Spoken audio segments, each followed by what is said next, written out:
Assalomu alaykum azizlar, doktor Quvonchbek kanaliga xush kelibsizlar. 3 minut vaqtlaringizni olaman va bu vaqt davomida sizlarga juda ham ko'p kerakli va manfaatli mavzular haqida gapirib beraman.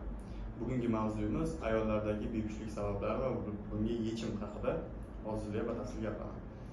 Demak, ayollarda o'zi homila bo'lishi nimaga bog'liq? Follikula yetilib yorilishiga, ya'ni ovulyatsiya hosil bo'lishiga, ovulyatsiya sodir bo'lishiga bog'liq. Demak, ovulyatsiya qanday sodir bo'ladi? Birinchi navbatda follikula yetadi, o'sadi, yetiladi, yoriladi va o'sha ovulyatsiya hosil bo'ladi.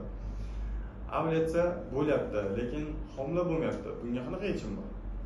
Ovulyatsiya bo'lgandan keyin homila bo'lmayapti. Birinchi navbatda turbani tekshiramiz. Turbalarda agar o'tkazuvchanlik yomon bo'lsa yoki sakkisalpingiz, gitrosalpingiz kabi shamollash, yiringlik, yallig'lanish kasalliklari bo'lsa, albatta bunaqa vaziyatda ham homila bo'lmaydi. Turbalar ochiq, ovulyatsiya bo'lyapti, lekin homila bo'lmayapti.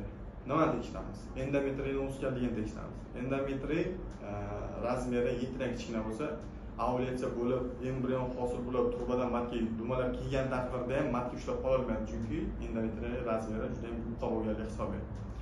Bularni hammasini bitta qilib gormonlarni yechishimiz mumkin. Ya'ni ayollarda gormon balansi buzilishi juda ham ko'p muammolar chaqiradi. Birinchi navbatda ovulyatsiya bo'lmaydi, follikulalar yetilmaydi, yorilmaydi, o'smaydi. Buni hisobiga kistalar, follikularli kistalar, gemoraid kistalar kelib chiqishi mumkin. Ikkinchi muammo endometriy o'smasligi, ya'ni bu progesteron gormoni tushib ketganligi hisobiga endometriy yaxshi o'smaydi. Buni hisobiga ham homila bo'lishga chiqishi mumkin. Demak bo'ldi, gormon balansini to'g'riladi, turbalar o'tkazuvchanligi yaxshi, endometriy yaxshi o'syapti, ovulyatsiya bo'lyapti, lekin yana homila bo'lmayapti. Bunga misol qilib genetik nuqsonlarni, ya'ni ayollarda kelib chiqadigan genetik irsiy kasalliklarni misol qilib keltirishimiz mumkin. Irsiy kasalliklarda ham homila bo'lish kechikadi. Irsiy kasalliklarda ko'proq nima maslahat beriladi? Eko maslahat beriladi. Ya'ni donorskiy follikuladan foydalanib eko qilish maslahat beriladi.